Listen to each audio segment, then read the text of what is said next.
Theories of crime, causation. Group 7 report.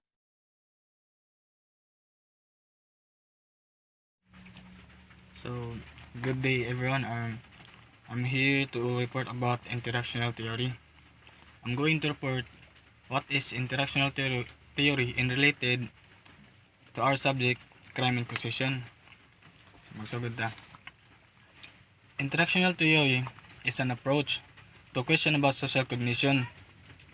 Kung yung tag social cognition, it concerns the various psychological process that enable individuals to take advantage of being part of a social group, or how one understands other people that focuses on bodily behavior and environmental context rather than on mental process.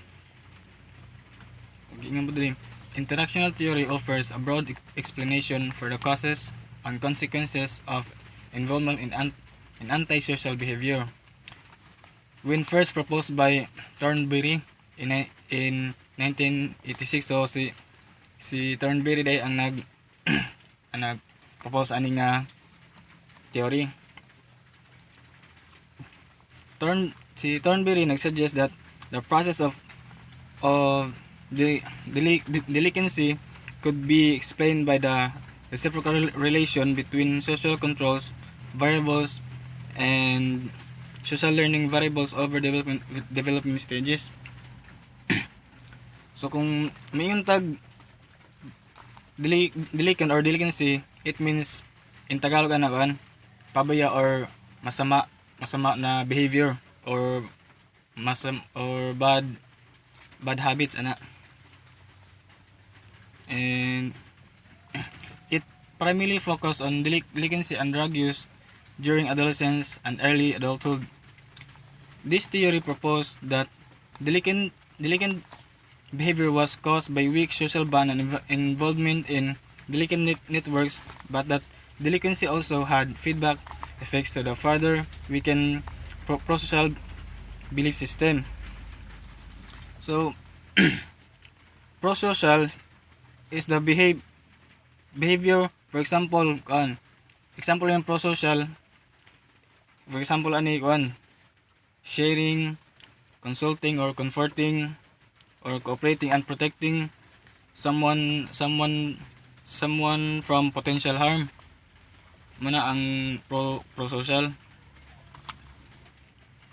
Interactional theory proposes that the fundamental or primary causes of delinquent behavior as a weakening bonds to conventional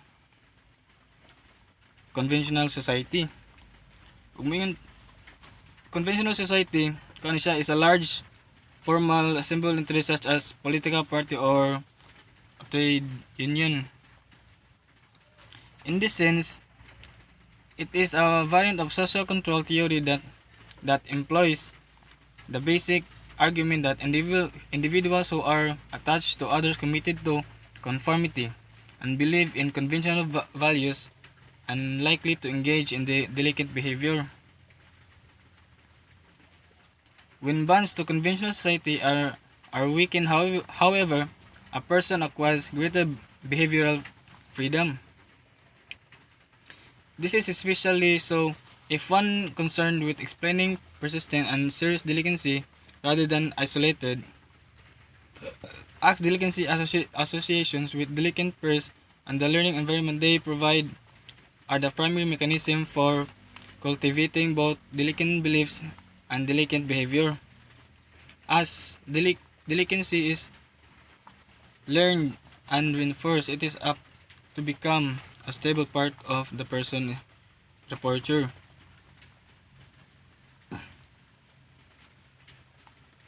Bugmayon tag reperture is the man siya mga habitual or ito mingon nga habitual behavior.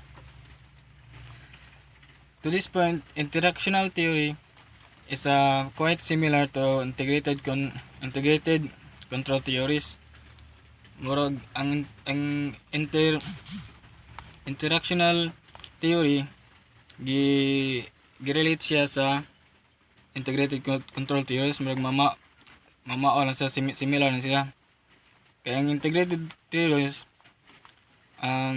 dito gi-explain ang murag desire to want something that can change behaviors. Mamaoro siya sa interactional theory. It is differs from those models three fundamental respects. Jadi naaday tulo ka fundamental ang interactional theory. First, it differs does not assume as many control-based theories do that variation in the strength of the bond just happens. This variation is systematically related to structural variables such as social class position and residential areas. Social class position mo na siya mga typical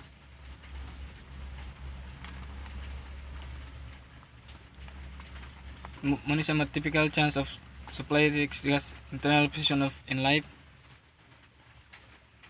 Second, it does not such assume that causal models are stable over the life course. Causal influence vary at different development stages and different stage of criminal careers.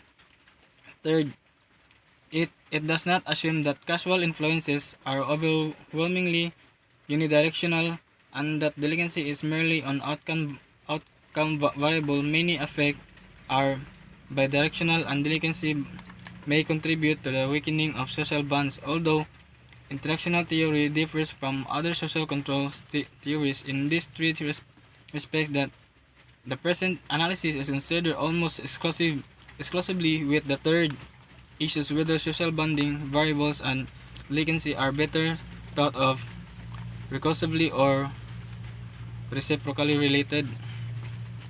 Overall, ang main point sa interactional theory is that ang usa ka tawo mas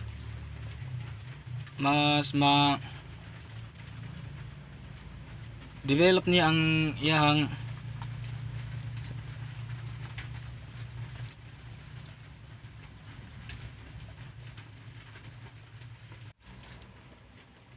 ang main point aning interactional theory is that dako og impact ang social interactions nimo sa ubang tao sa imong behavior. So for example na ikaw sa imong barkada, ug makabarkada ka og mga kining mga hilig og kanang dili hilig ng mga laig batasan. So ikaw pod tungod kay ikaw magsige ka ban-uban nila, so kadugan ma-adapt po nimo ang ilahang behavior. So usap po na sa dako ka apekto sa katawo ang social or social cognition nimo sa ibang tao. O ma-relate po natin siya sa for example sa inyong sa grupo ninyo, nami grupo niya ang inyong sa inyong grupo na ay for example magkasinabot ang inyong grupo nga mo na mag naay mo ibahaton nga dili mayo niya. Ikaw sa imong nahon bisag naakay daw sa imong kaugalingon nga mobuhat ano dili tungod kay kauban nimo sila, so mapugos lang pod ka nga mobuhat ana nga nabutang nga which is for example crime ana. So that's all for my report. Thank you. Hi guys, my name is Panim Lino Jr. So my assigned topic is about self-derogation theory. So what is self-derogation theory or self-derogation? So from the word self-derogation is that you felt being worthless or maliit ang pagpapahalaga mo sa sarili mo o feeling mo wala nang halaga ang sarili mo. So, according to self-esteem model of deviance, juveniles may become involved in delinquency as a response to negative self-attitude. From the word delinquency, so what is delinquency? Delinquency is a minor crime, especially committed by young people. So, base sa paglihis ng pagpapalaga sa sarili o self-esteem model of deviance, ang kabataan raw ay maaring ma-involve sa mga delinkwensya para matugunan ang negatibong saloobin. For example, may isang bata na biktima ng pambubuli at dinamdam niya ito dahil minaliit siya. Para matugunan ang negatibo niyang saloobin o kanyang nararamdaman, maaari siyang gumawa ng mga delinkwensya. So, in a particular self-derogation theory predicts that low self-esteem motivates youth to try out delinquent activities that are aimed restoring self-esteem. So, dito hinulaan ng self-derogation theory na ang pagkakaroon daw ng isang bata ng mababang pagpapahalaga sa sarili ay ang nag-uudyok upang gumawa ito ng delinquensyang aktibidad na maaaring maglayo sa isang bata sa pagpapahalaga sa kanyang sarili. Self-esteem and delinquency studies. The correlation between self-esteem and delinquent has been widely studied.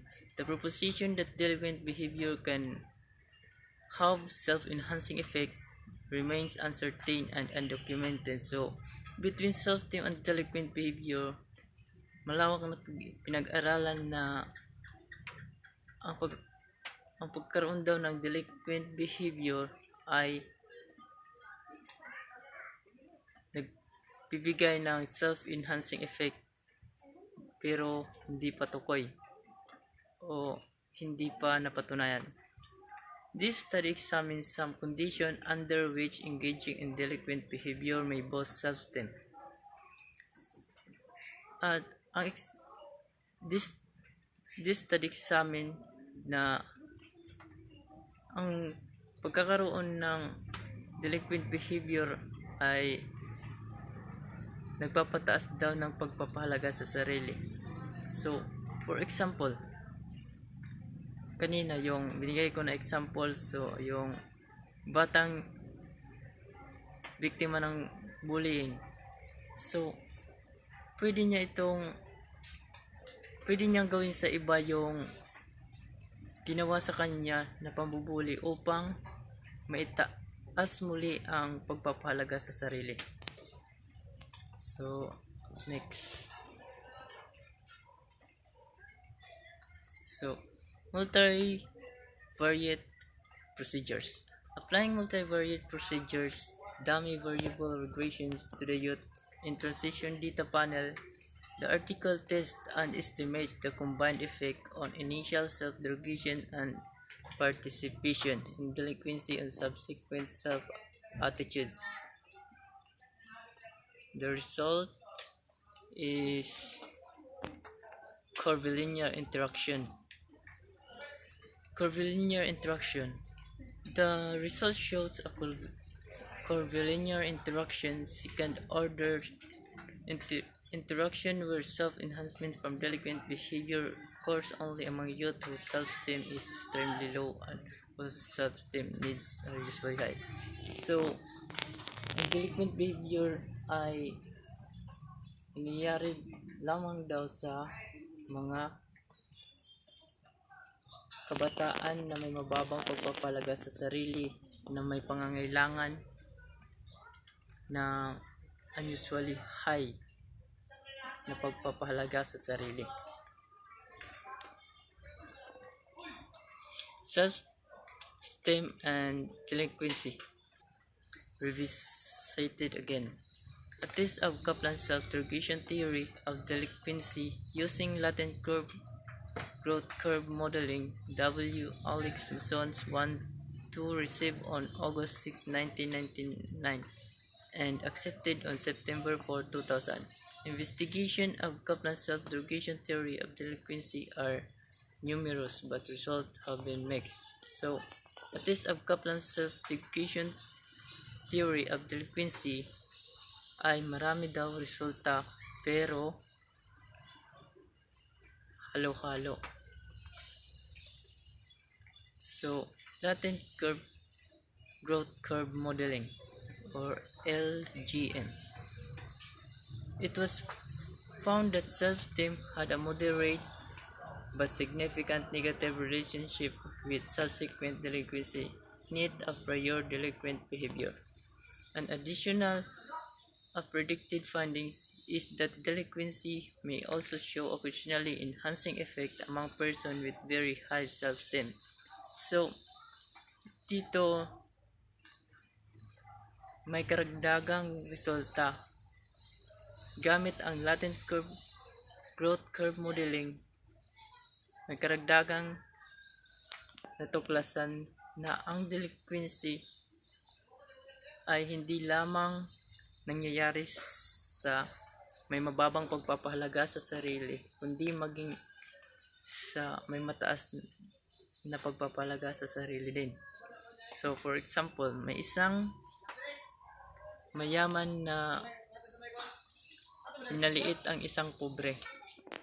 Nilait-lait niya ito dahil sa mataas na pagpapahalaga sa kanyang sarili o mataas na tingin sa sarili.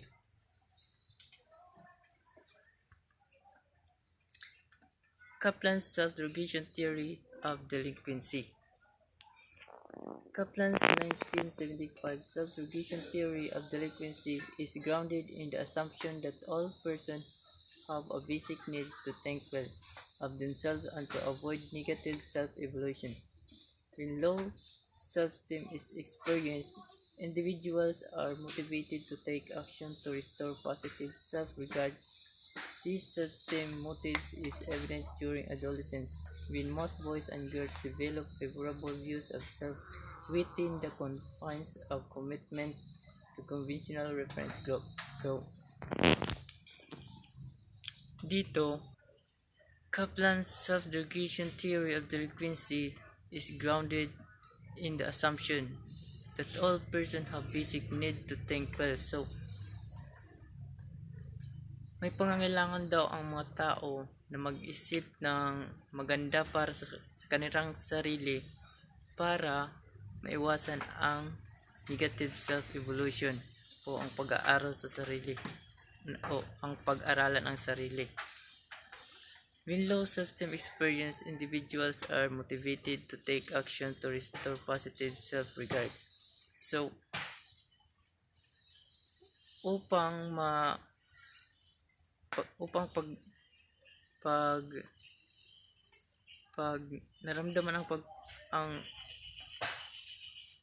mababang pagpapahalaga sa sarili ay makagawa ito ng aksyon upang maibalik ang pagpapahalaga. This self-esteem motives is evident during adolescence. Ito raw ay nangyayari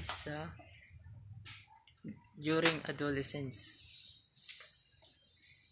That's all. Thank you.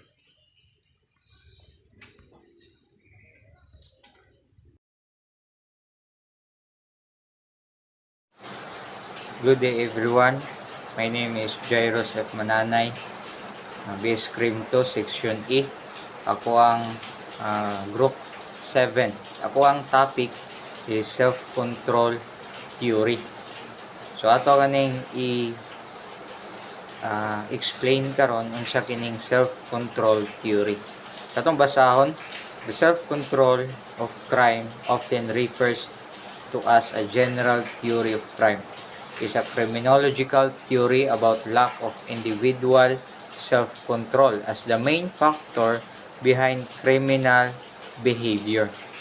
So, ang self-control theory, siya ka-theory nga diin nagpasabot ka nato nga general causes of crime tungod sa lack of self-control.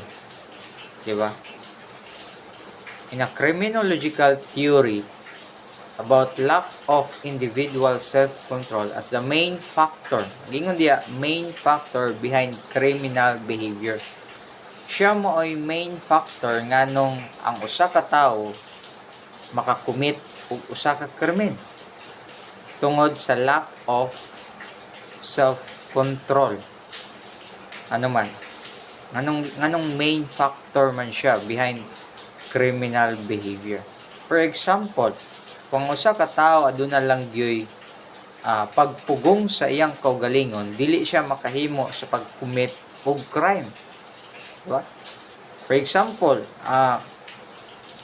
pagpangawat, kung aduna lang siya pagpugong sa iyang gusto, sa iyang tinguha, sa iyang kaibog, sa usa ka butang, iya lang pugnan ang iyang kaugalingon, dili siya makahimo sa pagpangawat. Sa pagpatay, kung aduna lay siya pagpugong sa iyang kasuko, diba? Andun na siya kasuko sa iyang igsuon, sa iyang silingan, tungod silang away, kung kabalo lang siya pagpugong siyang kaugalingon, dili siya makakomit og crime sama sa pagpatay o sa adultery, di ba? Adultery, kung usa ka tawo doon na siya tinguha, no, sa ubang tao nga doon ay asawa, nga doon na siya pagpugong lang sa iyang pagbati, dili siya makahimo sa pag-commit og adultery.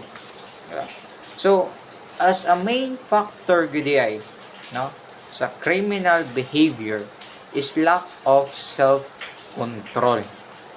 So, kining lack of self-control nga giingon din sa giingon pa, it suggests that individual who were ineffectually parented before the age of 10 develop less self-control than individual of approximately the same age who were raised with better parenting. So, kani day usa sa day kini ka resulta sa ineffectually parented. Dili effective, dili maayo ang pagmatuto sa usa ka ginikanan ngadto sa usa ka bata before age of 10, di ba? Kaysa sa usa ka bata, no, nga diin gimatuto siya. So ang usa ka bata nga wala gimatuto pag-ayo, no, before the age of 10. Diba? Mo kani ang mga bata nga taas og posibilidad nga walay pagpugong sa ilang kaugalingon kay wala may nagmatuto sa ilaha. Diba? Kaysa niyan tong mga bata nga gimatuto sila. So research has also found low level self-control are correlated with criminal and impulsive conduct. Diba? So, low levels of self-control.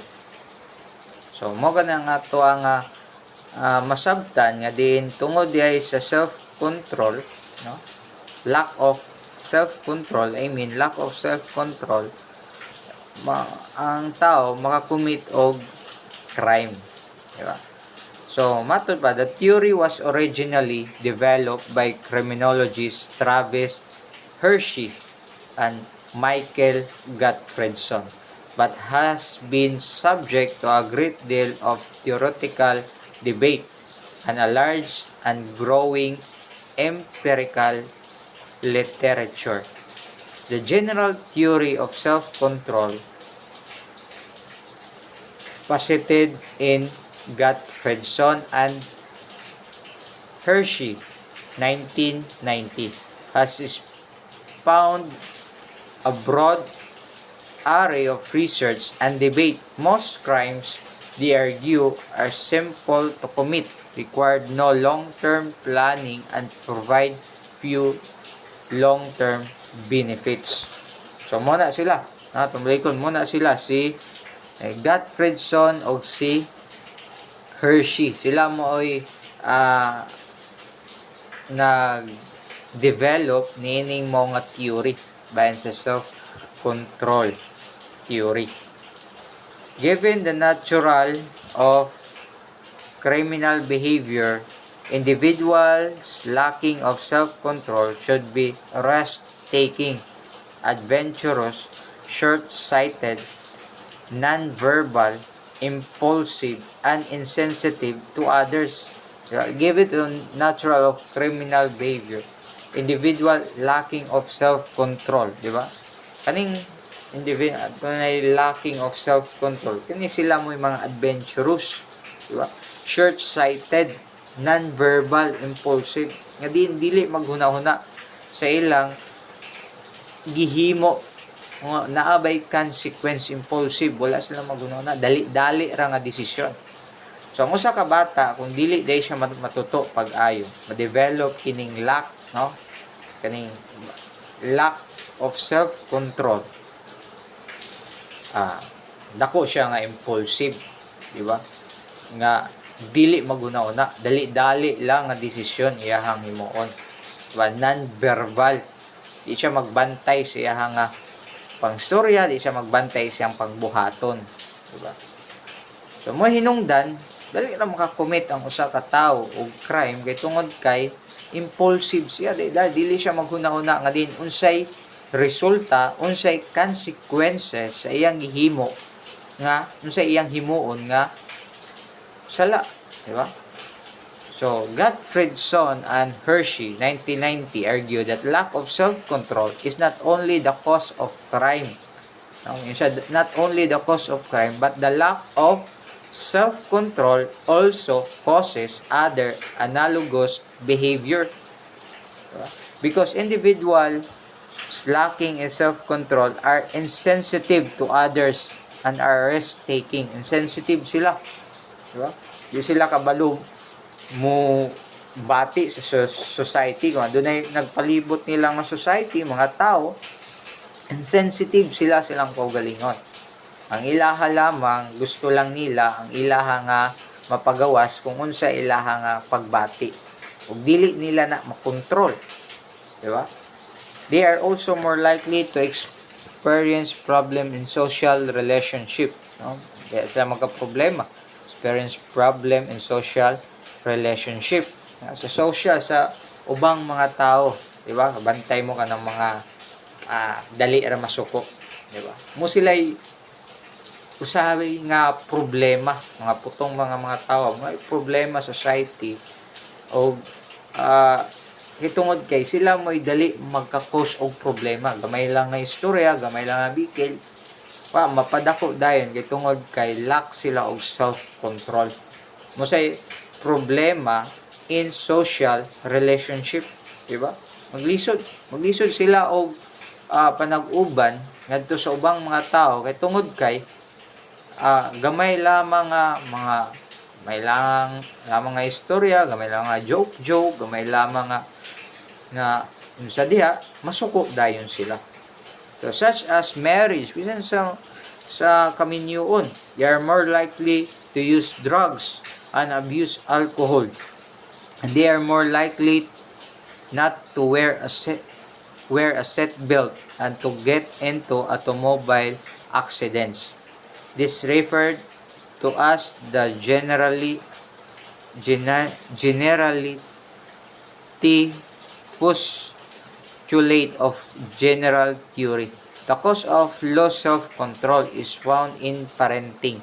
Gottfredson and Hershey, 1990, maintain that parents must monitor their children, recognize bad behavior, and correct their bad behavior. This refers to as Origen's postulate. If self-control has not developed by age 8 to 10, they argue it is not likely to develop. Self-control should thus be relatively stable across a life course.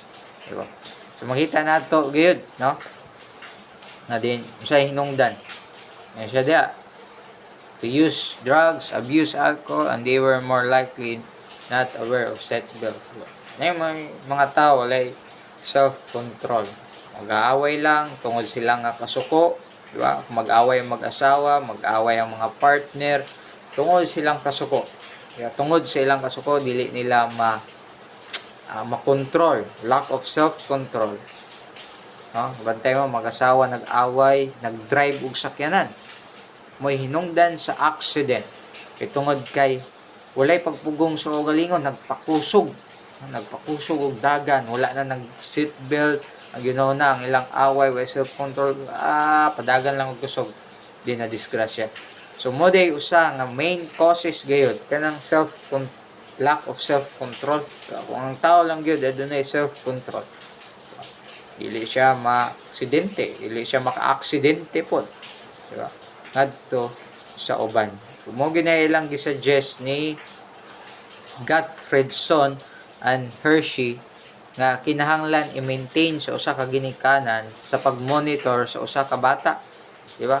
I-recognize ang iyang bad behavior, i-correct ang iyang bad behavior, di ba? Aron nga makontrol, dili aron nga mas ma-develop ang iyang self-control. Kinahanglan siya og pagmatuto. So, Gottfredson and Hershey, 1990, argue that the concept of self-control is able to account for the differences in people to partake in a variety to behaviors harmful to themselves or others, while criminologists focus on the aspect of criminality explained by self-control theory. These are analogous non-criminal behavior that the theory also explain that immediately gratify their impulses, no? And there are analogous non-criminal behavior that the theory also explain. These are similar includes act which is deviant, sinful, and reckless. Individuals who lack self-control will pursue act that immediately gratify their impulses, such as substance abuse, smoking, gambling, speeding automobiles, imprudent sexual conduct. So mo gina impulsive sa substance abuse, no? Smoking, gambling, speeding, automobiles, imprudent sexual conduct. This individual will also the unsuccessful in social setting that requires delay. Control is less likely to engage in crime, risk-taking, delinquency throughout all periods of life, and be more successful in their social dimension. Therefore, this theory is that individuals who are unable to delay gratification and pursue short-term goals without thinking of long-term consequences lack self-control. Nasabta na to ang self-control theory, di ba? So dili sila gingon diha periods of life be more successful in this social dimension. Social dimension atong dunay lack of self-control, sila sa paghalubilo, itong lack sila og self-control, makahimo sila sa pag-commit of crime. O short-term goal, wala sila without thinking of long-term consequences. Lack of self-control. Short-term lang, ila panguna-una, ila lang gasuko, mo lang gid na himo nila, sila magunaw na ang consequence. So kaning nga theory bita nato nga din napud siya point, no? And then importante sad para nato nga din makabaton tanining self-control, di ba? Itungod sa tuwa nga palibot, no? Sa tuwa nga palibot ini aduna gyud mga tao nga din sulayan imong pasensya, sulayan imong pananaw, imong pagbati. So kinahanglan gyud ang self-control. So mo lang to ang atuang discussion, no? Bahin sa self-control theory. Maraming salamat. Sa nato.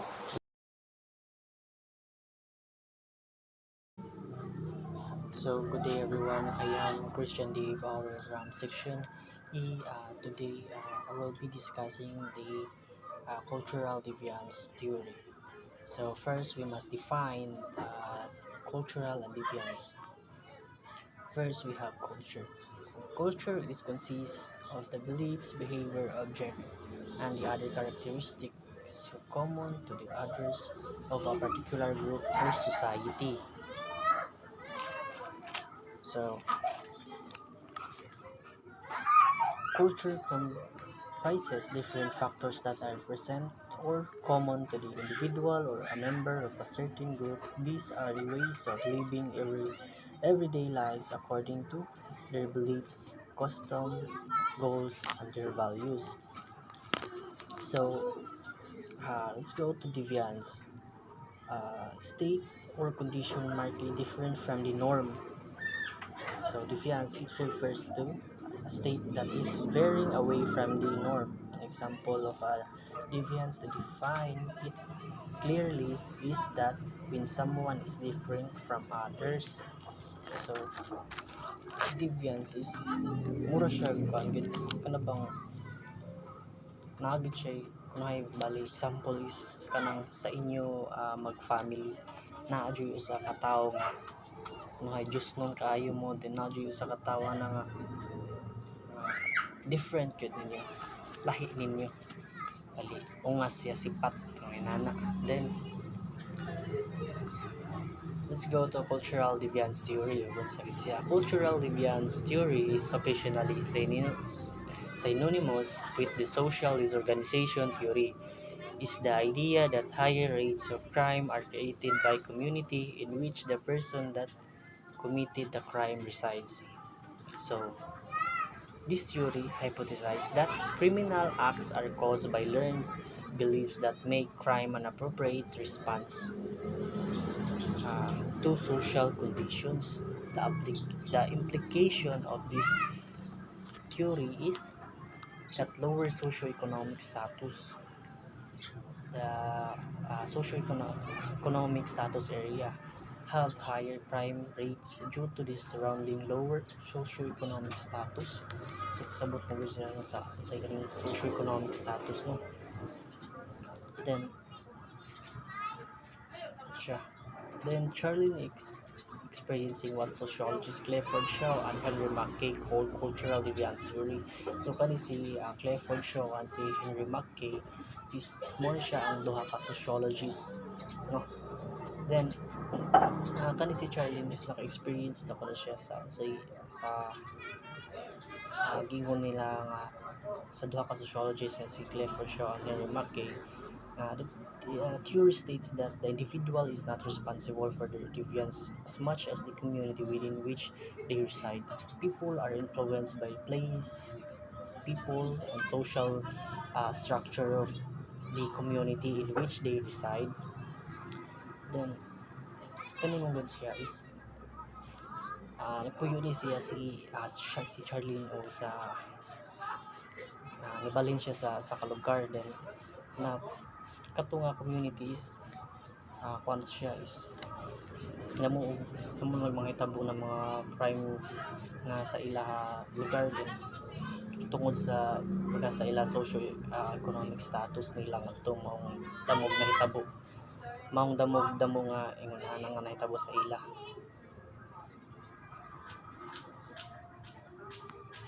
Then in 1930s, Shaw and Mackay were tasked by the Illinois Institute on Juvenile Research to determine causes of crime in Chicago neighborhoods. Starting with a circle in the city's center, they draw the concentric circles surrounding that which extended to the most distant suburbs. So si Mackay o si Shaw naghimo sila og concentric circle. So muna siya ang concentric circle nga gihimo nila center ngadto sa Chicago. Then to Shaw and Mackay draw the areas of highest crime in the Chicago area. They determined that the first circle out from the center contained the highest incidence of crime, and that crime is statistics in this region were relatively stable over time. Okay. They determined from this data that the area and the disorganization of the neighborhoods within the area were more responsible for the incidence of crime than any deviant individuals. Okay, let's go to the major tenet of cultural deviance theory is that conformity to the prevailing cultural norms of lower class society causes crime. So, the cultural deviance theory is that kung ano siya is nagod siya sa lower class ang mas grabe nga ah, mga crime rate nga mahitabo tungod man na sila panggod sa ng socio-economic status na nila tungod kay lower class na sila ila society, then mga damo kapulangan, then mga tao mainggan nyo sila mga ah, mga maka, makahimo sila og crime, maka paan sila makaguba na sila sa ila paan sa ila panguna-puna ba nga makahimog sila crime tungod sa kakulangan nila. Then members of the working class commits crime as they respond to the cultural norms of their own class in an effort to deal with problems of social middle class adjustment. So, kuan mo gud kuan mo gud ang middle class is dili gud kay siya mas grabe, di siya grabe nga kaning ah, damo og mga mabuhat na mga crime ba. So ang mas grabe gud is naagid sa lower class gud, no? Naagid ang ato tanan mga uh, mga naa nga ato tanan sa lower class ang dako na problema tungod sa ilang mga pan tungod lagi sa ilang mga kulangan adto mabuhat tanan adto magsugod tanan ang mga krimen nga mahitabo. Then cultural deviance theory seeks to explain criminal activity by focusing on the community in which crime occurs rather than the individual lawbreaker. Meet the proponents of this theory and learn about its strengths and weaknesses. And that's all for today. So thank you. Hello everyone, the topic that I have going to discuss is all about the theory of feminism. First, feminism on crime, causation, and deviance. Advocates of this theory reacts and highly criticize the male dominance explanation of crime causation and deviancy. It holds that crime causation and explanation of deviancy is centered mainly on male or offender, thereby leaving a gap and void as to the study and understanding the female offender and deviancy. It highly criticizes the traditional mainstream criminology of stereotyping, where crimes and delinquency is heavily focused on male objects, in which research on crimes is mostly on male offenders. Feminism approach attempts to examine how women delinquency and criminal behavior can be incorporated into the mainstream of deviance theory. The theory on anomy, social control tradition, and social disorganization theory can also be applied on women's delinquency.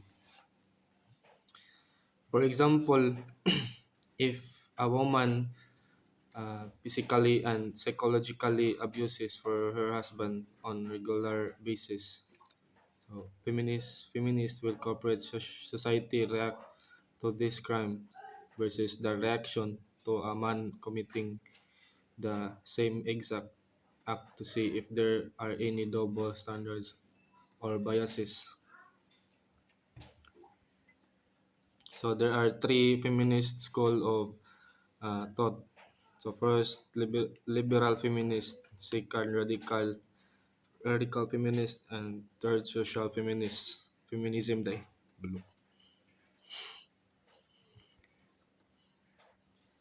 The first is liberal feminism. It is simply the idea that that of those liberal ideas of equality and rights of liberties apply to women. Liberal feminism has been particularly associated with ideas of formal equality and of equality of opportunity, although contemporary liberal theories such as that of Ronald Dworkin also subscribe to stronger principles of equality, such as equality of resources, of equality of concern and respect. The specific issue important to liberal feminists include but are not limited to reproductive rights and abortion, access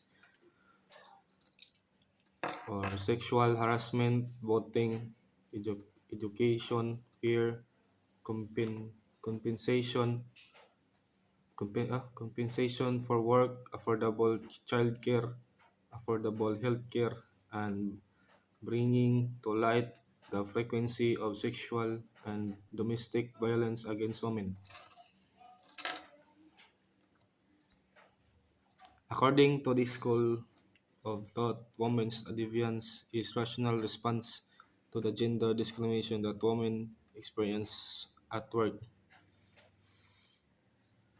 Second is radical feminism.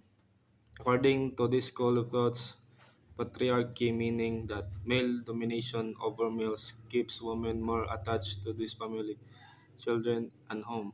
Women are supposed to be domestically bound so that when they detach from domestic roles, they are most likely to be singled out a deviant. Women are most likely to be arrested and charged than their male counterpart because of the domestic perception labeled against them. Gender equality plays a vital part here, although under the law they should and must be equally guilty. Radical feminism focuses on male apprehension of females both privately and politically.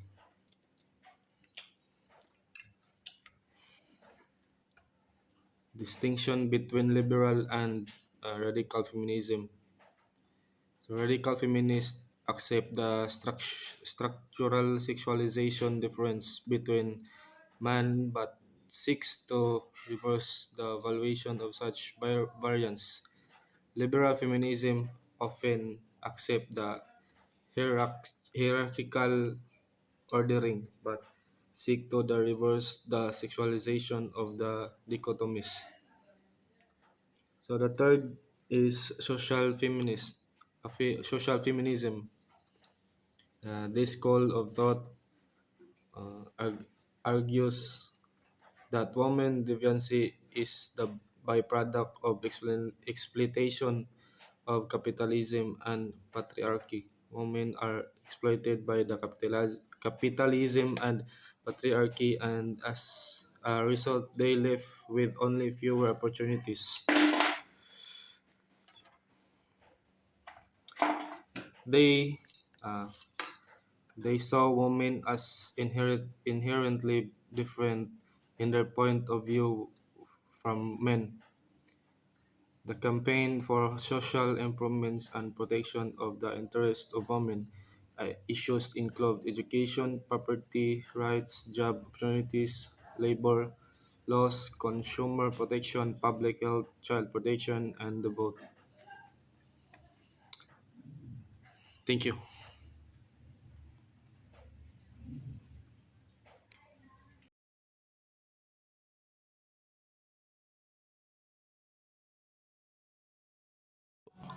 Stephen Bax and Chris Hale, Female Liberation and Criminality.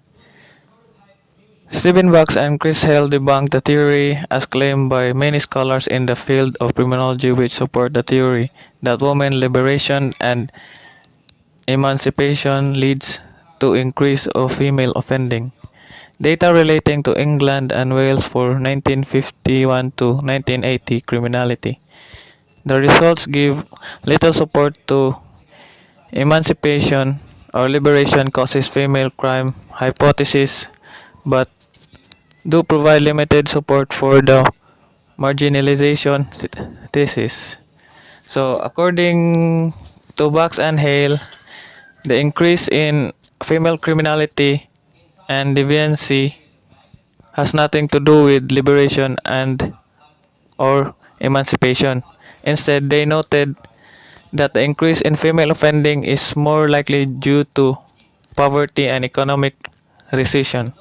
Further, they also consider the following aspects as leads to the increase in the recording of female criminality.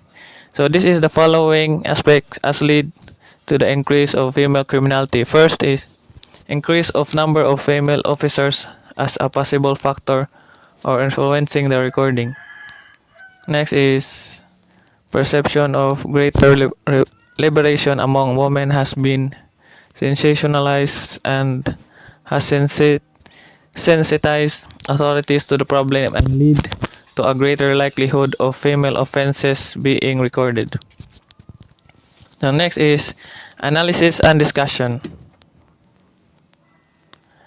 The demand of women for gender equality plays a vital factor in the increase of criminality of women. Gone are days our women are treated by the public, the police, and the court as passive individuals and which should be treated in a chivalrous manner. Women power is now vogue. If we look around and in every places of the world, women are asserting dominance in the public and private sector, even in the military and police where it is used to be a male arena.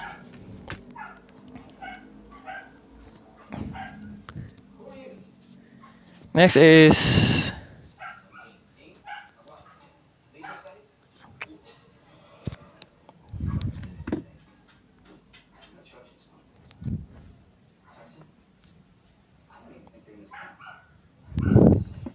female criminality.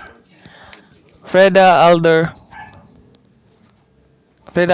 Sister in Crime: The Rise of Female Criminal, published in 1975, proposes that the global acceptance of equality between men and women are allowed women to be a crime prone as men. She believed that increased economic and political opportunities for women have forced their way to be more visible to crimes, more particularly white-collar crime, and those to be a crime prone as men. So, Freda Adler wanted to debunk the stereotypical view of society to women and female criminals as genetically passive. She believes that women are not genetically passive. She wanted to reveal the effect of independence of women of criminality to criminality. According to Adler, female criminality activity is based on access and opportunity. Adler further argued that females become more independent, their crimes would increase in severity. So now, we shall dissect the theory advanced by Freda Adler. Her theory on female criminality is anchored on opportunity and accessibility. So this opportunity and accessibility, according to Adler's theory, female commit crime based on accessibility and opportunity inherent in a number of situations, and those situations are often influenced by the female's socioeconomic status. By Adler, 2002, 1975. As females gain more independence in society, their access to more serious criminal opportunities increased. In Adler, 1975. Next is applicability and Adler's theory to typical crimes.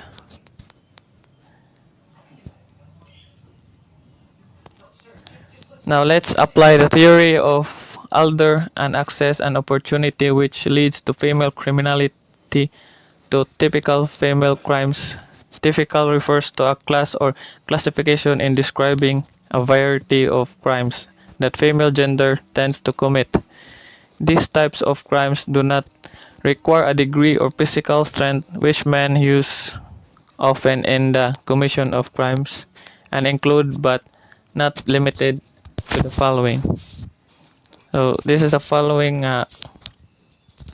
mga crime nga buhaton sa mga female. So first is prostitution. So prostitution, for instance, women have bodies to market, so in order to feed their needs, they become prostitutes.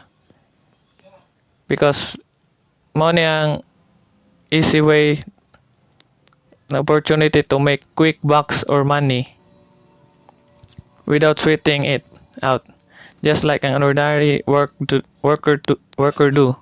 And they can easily have access to such activity because sex easily sell. The second is shoplifting.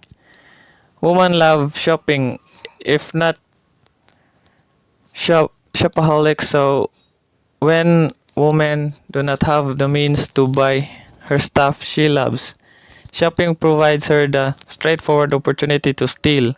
Women's passion for shopping can be viewed as an access which gives window of opportunity to commit crimes in mall or department store.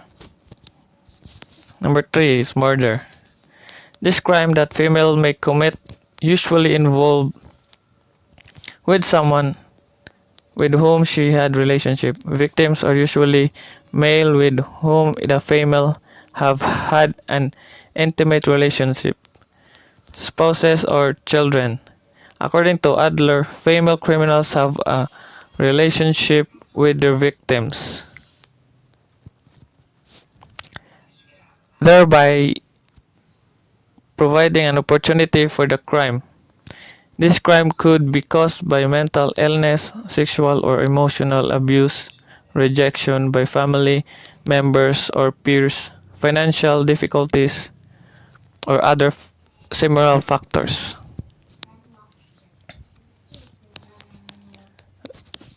Adler also states by 2002 the 1975 physical limitation may affect the role females play in certain crimes if not provided with weapons to compensate for a lack of physical strength.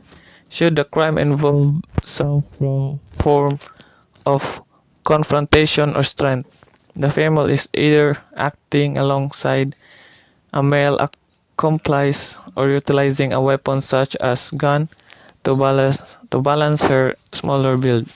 Additionally, the female may use deceit in acts of murder or robbery. The deceit could be displayed in many ways, including the poisoning of her victim. Next is conclusion and recommendation of Adler's theory. Adler's theory on female criminal is, in essence, finds applicability even up to the present and in Philippine settings. As to female criminality and deviancy, however, her theory cannot and should not be considered as part of feminist criminology because it failed to consider the structural and cultural forces that shape women's lives and experiences. In other words, her theory ignored the gender relations that constitutes and are constituted by the society in which we all live.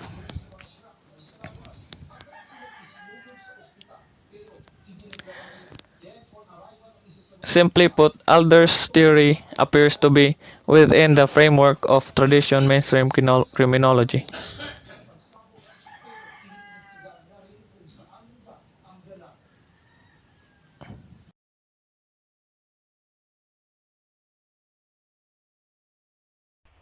Differential operation theory.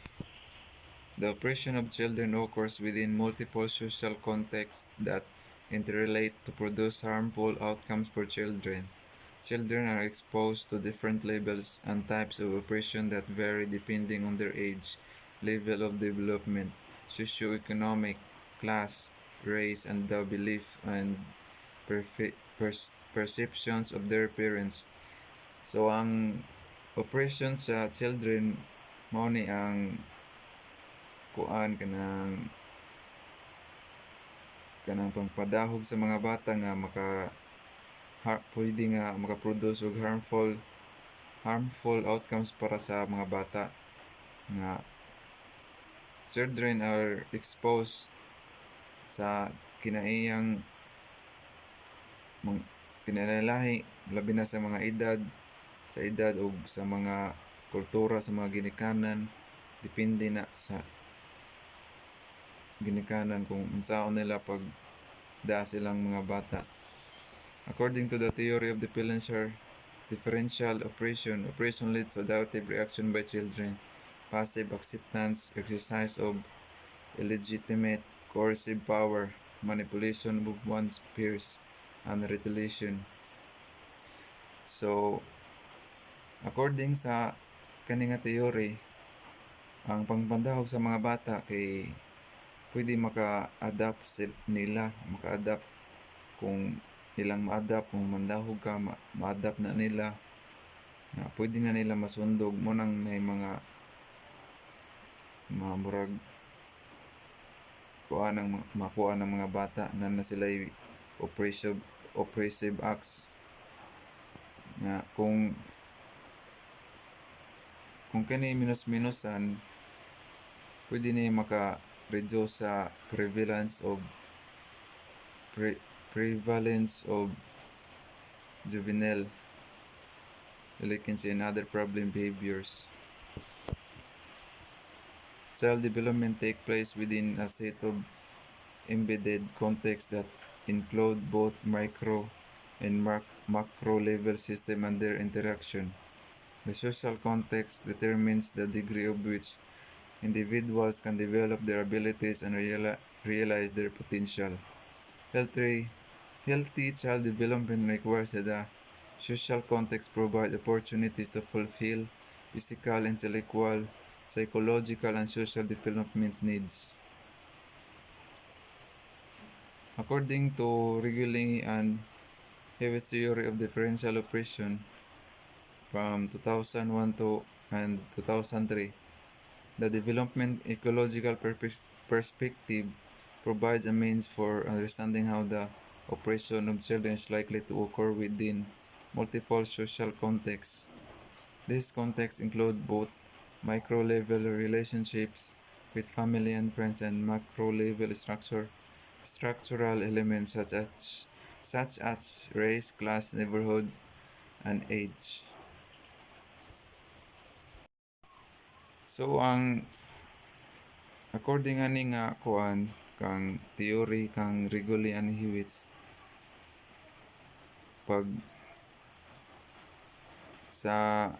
pagsabot sa pagpandahog sa mga bata is kanang lahi nga pamaagi depende sa relasyon sa family or sa friends kung unsa ilang kultura, unsa ilang klase ug ilang edad mo niyang kuan. Kay Beverly Kingston, children's experience fall of continuum ranging from simple demands for obedience to the physical, sexual, and emotional abuse of children. They contain children's problem behaviors, including crime and delinquency, drug and alcohol abuse, and mental disorder can be understood as adaptive reaction to oppressive social situation created by adults. This article defines the major components of the theory of differential operation. So according sa ni Beverly Kingston, ang mga bata pwede makasundog sa kung unsay binuhatan sa mga adults pareha ng drug or alcohol abuse ng kung makakita sila ana nga gibuhat na sa mga adults, pwede na nila ilang sundugon kay makaana nga okay ra kay adults good. Mo nang digid malikyan nga ma-adapt na sa mga bata. Ang kaning operation di lang kay ang operation di lang kini kanang pandahog or unsa nasa ni mga kuan drug and alcohol, kanang mga sexual, physical, emotional abuse nga pwede nila ma-adapt nga gi-create sa adults. When power exercised to prevent children from obtaining access to valued material and psychological resources, it becomes oppression. Compared to parents, teachers, and other adult authority figures, children are relatively powerless. They have the less access to resources that could allow them to negotiate changes in their environment. So when the kuan kanang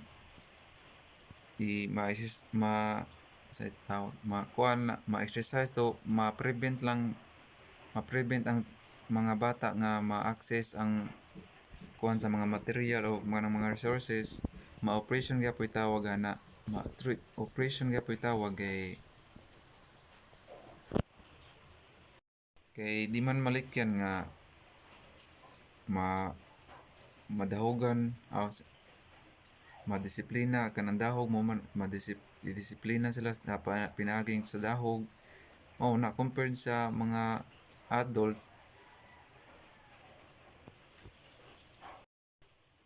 kay lahi ra kay ang children are silbi powerless sila kanang lack sila mga knowledge or unsa na kanang di sila maka easy to negotiate para ma-change ang environment. Mo sa ni ang kang kuan Finkelhor nga theory. Kini kang Freire noted that the greater the exercise of control by oppressors, the more the oppressed become inanimate things or objects rather than people. People are transformed into objects which are acted upon by those in power, as opposed to subjects who act upon and transform their world. Image adult used to describe children support the premises that adults oppress children. Freire describes how oppressors often create images of oppressed groups as dependent and threatening the social order. Oppression prevents people from experiencing the essential attributes of human life, such as sentience, mobility, awareness, growth, autonomy, and will. So, kang Freire nga theory is ang